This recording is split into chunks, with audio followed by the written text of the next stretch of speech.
Okay વિદ્યાર્થી મિત્રો, અહીંયા 25મો પ્રશ્ન ખાસ થિયરી આધારિત છે. વાત કરે છે પાણીમાં વિદ્યાર્થી મિત્રો અદ્રાવ્ય, અંતઃદ્રાવ્ય અને અતિદ્રાવ્ય હોય તે ઓળખીને બતાવવાનું છે. વિદ્યાર્થી મિત્રો અહીંયા હું પાણીની વાત કરું. પાણી વિદ્યાર્થી મિત્રો પાણી છે એની વાત થાય. પાણીને વિદ્યાર્થી મિત્રો આપણે H2O કહીએ છીએ અને પાણીમાં વિદ્યાર્થી મિત્રો S+ અને વિદ્યાર્થી મિત્રો OS- આયન આવેલા હોય છે. એટલે પાણી છે એ વિદ્યાર્થી મિત્રો ખાસ યાદ રાખજો, પાણી છે એ ધ્રુવીય દ્રાવક છે.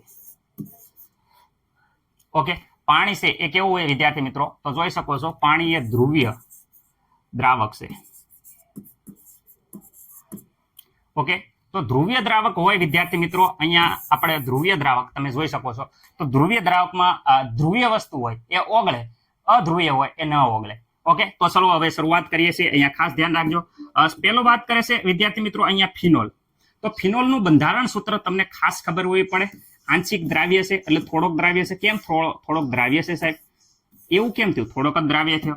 તો આ ફિનોલનું જે બંધારણ સૂત્ર છે અહીંયા જો આ છે એ ફિનાઇલ રિંગ છે અને ઉપર વિદ્યાર્થી મિત્રો OS સમૂહ છે. તો ફિનાઇલ રિંગમાં આ OS સમૂહ જે જોઈ શકો છો તમે, એ OS સમૂહ છે એ વિદ્યાર્થી મિત્રો ધ્રુવીય છે. ઓકે, આ OS સમૂહ છે એ વિદ્યાર્થી મિત્રો ધ્રુવીય છે. પરંતુ વિદ્યાર્થી મિત્રો આ ફિનાઇલ રિંગ છે જે એ ફિનાઇલ રિંગ છે એ વિદ્યાર્થી મિત્રો અધ્રુવીય છે. જેને વિદ્યાર્થી મિત્રો ફિનાઇલ રિંગ છે એને C6H5 આવી રીતે પણ દર્શાવી શકાય છે. જે વિદ્યાર્થી મિત્રો અધ્રુવીય હોવાના કારણે ઓગળે નહીં, એટલે કે વિદ્યાર્થી મિત્રો અદ્રાવ્ય રહે. જ્યારે આ ધ્રુવીય હોવાના લીધે દ્રાવ્ય રહેશે.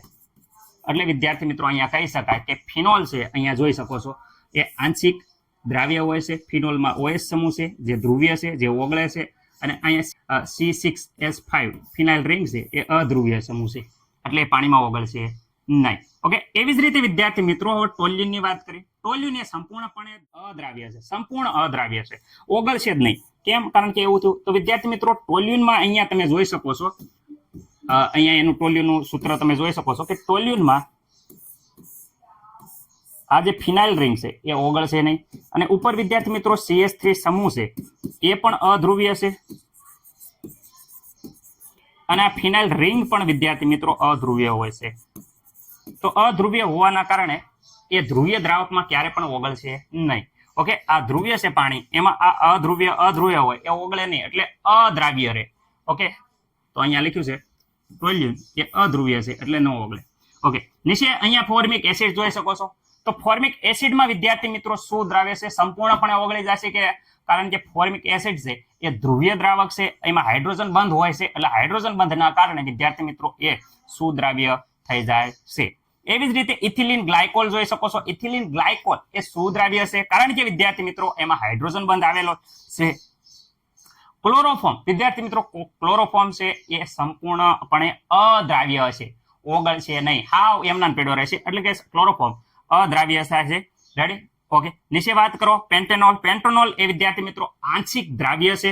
કેમ પેન્ટેનોલ આંશિક દ્રાવ્ય છે? તો પેન્ટેનોલનું બંધારણ તમે સૂત્ર જોઈ શકો છો.